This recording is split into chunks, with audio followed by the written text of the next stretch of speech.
Hi, I'm Sam Hawley, coming to you from Gadigal Land. This is ABC News Daily.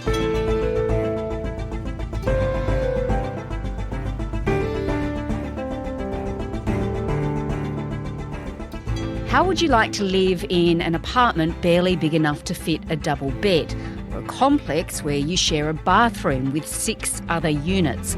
Or how does a dorm for adults sound? Well, in cities like Tokyo, New York and London, it's not an uncommon way to live. So, as we grapple with the rental crisis here, how do we compare globally? Today, reporter Angelique Lu on whether conditions in Australia are really any better.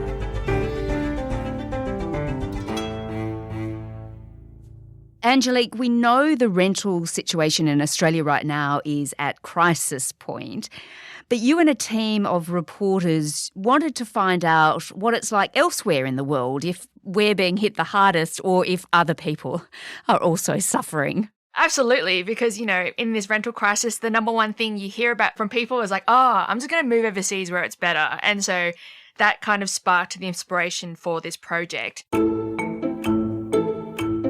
So we leveraged our correspondents all over the world, our correspondent in London, Nick Dole, Jade McMillan in New York and James Oaten in Tokyo, and myself in Sydney. And we kind of gave ourselves a challenge to see if we could find an affordable place to live for 30% of the household income in that city, just as a control, because that's what's recommended for people as an acceptable, affordable expenditure on housing costs, especially if you're low income. For this task, I've been given 30% of the median London household income, a budget of £253 per week. It means I've got the smallest amount of money to spend in this challenge, about 420 Australian dollars a week, or 40,000 yen. I've been given 612 Australian dollars to find a place to live. Okay, so we're going to unpack this now. It's going to be quite interesting, I think. Let's start here in Sydney, though, because you were actually tasked with finding a rental property here in Sydney and you had that 30% metric to play with. You know what? I think I probably had the hardest city to do this in. So Sydney is the most expensive city to rent in Australia. It's followed by Canberra, Brisbane, Darwin, and then Melbourne, which I was surprised by. Melbourne's a bit further down the list. And the most affordable place to rent in Australia is Adelaide. And the budget that I was given is a household budget of $620 a week. That's a household income. So that means it's usually about 2 people. So I looked in Dulwich Hill. Okay, so you're going to love this one. It's a 2-bedroom Art Deco apartment. It's on the top floor of just 2 apartments. It's got heaps of natural light. So I did find somewhere that was walkable distance to the train station. It had 2 bedrooms and a bathroom and access to a yard. And that was about $540 a week. But the bathroom, it was, I think the real estate agent said it was an original bathroom. So this one hasn't got a renovated bathroom, unfortunately. So it is quite original.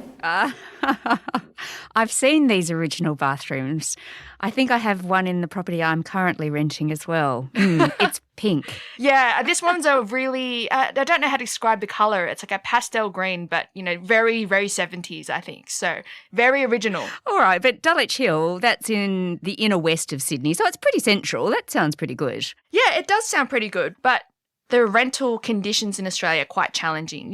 Leases from 6 to 12 months are quite common. It's really rare to get long leases, and so security is quite tough. Another thing to think about is also competition. Supply across Australia is at record lows. And so even when I was looking at this place in Dulwich Hill, there were probably about a dozen parties looking. And that property was leased out immediately after inspection. Okay, so Angelique, now take me to New York City. Oh, it'd be nice to be there right now, wouldn't it? Oh, it would be. It would be. So we sent Jade McMillan to New York and she had a budget of 612 Australian dollars a week. So she found a place in Greenwich Village in New York. Thank you very much for showing Thanks me for this coming. place. Yeah, no problem. So this is apartment 17. And it was 14 square metres. So, but this is pretty much it. And it's quite challenging to visualise, but I just want you to imagine basically a double bed, and that's basically the flat. Oh, gosh. Yeah, you know what's the most outrageous thing. So the bathroom was shared between 6 units. Oh my gosh. And the reason I say 6 units is that you're not necessarily sharing with 6 people. It could be couples as well. So you could be sharing a bathroom and shower with up to 12 people. So Jade had to go further afield to look for something a bit more spacious. This is kind of like an ordinary share house, except there's a total of 160 people living in this building, split into 4-bedroom units. She found a shared living space in Brooklyn. Mm-hmm. There's a shared living area, kitchen, and 2 bathrooms. The private space, the bed is quite high up, and you have to climb up a ladder to get into the bed, and the couch is underneath. It's already furnished and the common areas are cleaned weekly. But you don't get to pick your housemates and you can't have anyone stay the night. This type of living has been nicknamed dorms for adults. And you know what the most outrageous thing is? That was still over her budget. So basically, she really can't afford anywhere decent in New York City on that budget. It's impossible. Absolutely. I think I've been misled by Friends, the TV show. Oh, Friends, yes. This doesn't sound quite like Friends, but anyway. All right, so that all sounds a bit grim. So take me then to London. I wonder if it's any better there, actually. Well, you're no stranger to the London rental market. No. But our current London correspondent, Nick Dole, he was given a budget of 500 Australian dollars a week to spend on rent. 500 Australian dollars a week doesn't take you very far in London. Mm-mm. So he did find a place. It was in East London. Judging by the pictures, it does look a little bit rough around the edges, but I think I am going to have to sacrifice a bit to get something that's within budget. Right, come on in. Thank you. Welcome to our 3-bedroom property in East London. It was a short walk to the shops and public transport. So we have the living room. It comes with its own balcony. Nice and airy. But really, so the bathroom had no shower. Oh. So it was just a bathtub. There was no mirror. Oh, gosh. Small but functional. Small but functional. Test it out, let's see. Does the job. It works. The place wasn't totally painted. Obviously the real estate agent was very optimistic. It's like, you can make your place your own. And I think there was no built-in wardrobe. So, there was paint missing. But, it comes under budget at $415 a week. Gosh, good. I'm glad it's under budget because it sounds like it should be. What's the other catch to it all? So this property that Nick found is under something called guardianship. Mm-hmm. So the reason this place was so cheap at $415 a week is that it's scheduled to be redeveloped. So this building can be demolished at any point. He did find another place though. It's at Heathrow Airport, which is a little bit out of London. So this is the master bedroom? This would be the master bedroom, yes. There's a fitted wardrobe in one of each of the bedrooms. Nice. This one has an ensuite. Excellent. This one's got 3 bathrooms actually. 3 bathrooms? Because you need 3 bathrooms, you've got 3 bedrooms. It was within budget at $515 a week. It's 3 bedrooms, 3 bathrooms, and the train line will take you into central London in about a half an hour. Mm-hmm. Okay, well, that doesn't sound too bad. Pretty convenient if you want to pop on a plane back to Australia, I guess. Yeah, absolutely. But look, there's always a catch with these sorts of things. So the reason that property with their 3 bedrooms and 3 bathrooms is so cheap, it's part of a scheme called London Living Rent. You have to qualify for this scheme. And so you have to have a household income of less than £60,000. And it's incredibly competitive. So again, nothing's guaranteed. Yeah, right. So there's catches all over the place. All right. So London and New York City sound pretty tough. What about Tokyo? Tell me about that. So we sent James Oaten to Tokyo. With more than 39 million people, Greater Tokyo is the most populous city in the world. It's notoriously packed, and its famously tiny apartments means renting here can give you little bang for buck. And, Tokyo is quite notorious for having small and packed apartments, as you can imagine.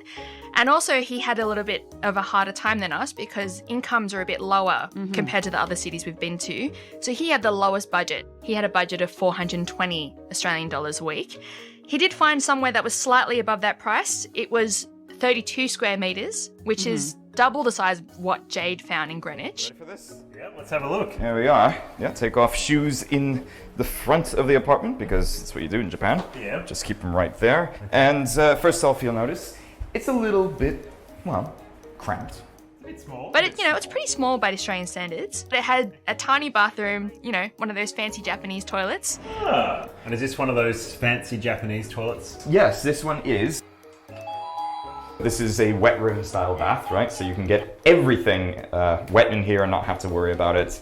And it was in the heart of the action as well. He went out an hour's drive from the city centre and he found a 2-bedroom place for about $383. So it's an hour's drive, so it's a little bit out of town. But what makes Tokyo unique is that it does have good public transport. So you can get into the city centre in half an hour.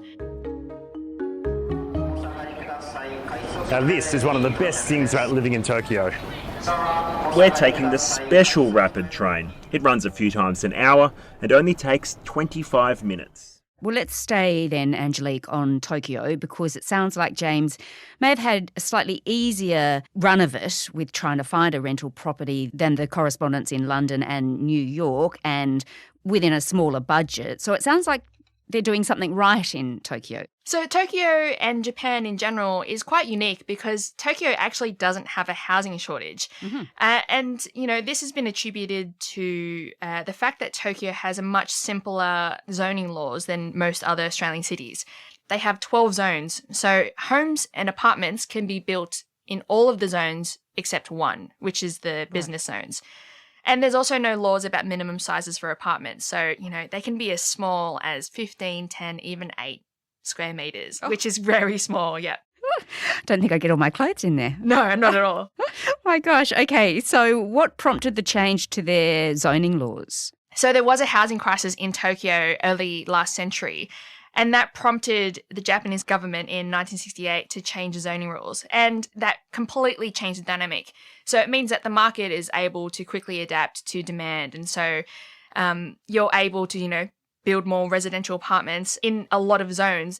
I'm not sure how Australians would feel about those liberal zoning laws here. We've heard about the NIMBYs, not in my backyarders, who are really against any development in their local area. It might not go down so well here. No, and you see that in the housing debates across the country. We've got the New South Wales Premier Chris Minns. He's coming up on a platform of trying to overhaul housing density reforms, and Dan Andrews in Victoria, he's talking about taking powers away from council. But of course, when you're talking about zoning, you're talking about, the balance between public transport infrastructure, schooling, heritage. And also, of course, people are worried about the value of their properties. So a lot of people find the idea of, lax development planning laws quite controversial, unlikely to happen here in Australia. So Tokyo doesn't have a problem with supply, and it doesn't have a problem with the so-called NIMBYs particularly. So does it win this global race, do you think, in the rental battle? You know what? I have to say, I think Australia comes out looking quite good. Oh. So overall, we're definitely going through a rental crisis here in Australia. But as we've seen, this is a problem that's happening all over the world. We should thank our lucky stars if we have a shower, by the sounds of it. Yes, I think so. Or maybe not impending threat of demolition, maybe.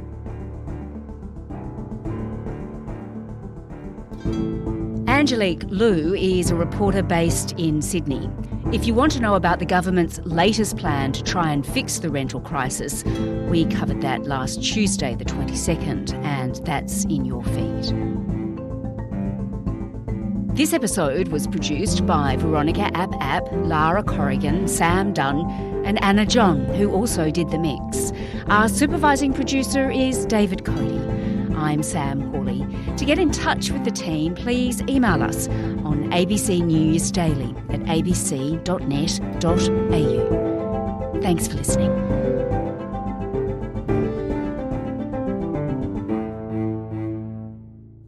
Subscribe to listen to more free podcasts or download the ABC Listen app and stream ad-free.